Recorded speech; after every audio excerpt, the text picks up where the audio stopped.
मरण जनता पलटि बाघमारी कलापथर मुख्य रास्ता। दिनक दिन होई पड़ुछि रास्ता अवस्था अधिक कदर्य।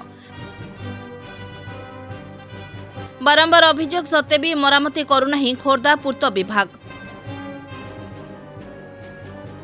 कोदुआ बेरेणी पेट्रोल पंप ठारू धलापथर छक जाए मुख्य रास्तार अवस्था जहा होईछि ताहा विपद एवं दुर्घटना को निमंत्रण। देखंतु कोदुआ बेरेणी भापुर बाईपास रास्ता संजोग स्थान रे केमिति होईछि बड़ बड़ खाल। एही स्थानरू धलापथर छक जाए आउ पिचु देखा जाउ नाही। वर्षा पानी जमा होई पूरा रास्ता रे नर्दमा होई पड़ी रहिछि।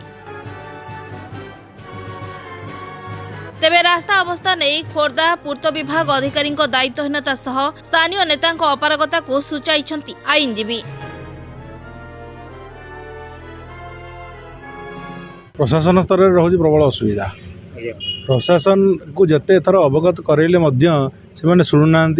एठारे दैनिक हजार हजार गाड़ी चलुची, स्कूल पिला जीवा आसिया कर हाइवा द्रुतगति आसूची जहाँफल पिला असुविधा ए खाल जो पिलांगर दुर्घटनार सम्मुखीन होती, धन जीवन हानि होची।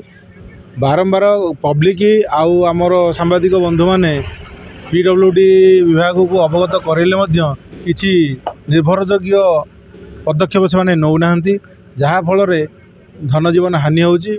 जदि आगामी समय रे यापर पीडब्ल्यूडी कि आम ओडिशा सरकार मो सरकार कहूथिबा मो सरकार जदि भल पदक्षेप न नियंती ताले साधारण लोक राजरास्ता को ओह्लैबे। सत्य कथा सरपंच मैंने नीरव जाइछन। मु भाबुची बोधे किसी भितरी कारबार अच्छी तो तुम जो भाया पदक्षेप सरपंच स्तर नवा कथा नौना।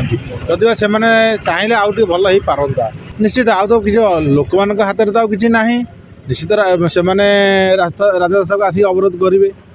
आगामी खूब निकट भविष्य में रास्ता रोक हबार नजर रहिबो।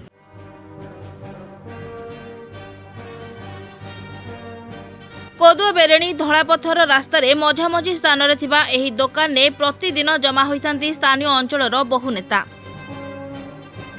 एबेर निर्वाचित प्रतिनिधि सहित बहु पूर्वतन सरपंच समिति सभ्य एकाठी बसी खटी करुथिले सुधा रास्तार दुरवस्था नहीं काहारी निघा नहीं। तेबे स्थानीय जने व्यवसायी निजस्व खर्च रे किछि खाल स्थान रे क्रसर डस्ट पकाइथिबार जणा जायछि। मास मास धरी रास्तार अवस्था एपरी कदर्य होई पड़ी रहिथिले भी लोके चुप, स्थानीय नेता निष्क्रिय एवं विभाग सोईछि निद्रा रे। Bureau report, rainbow media.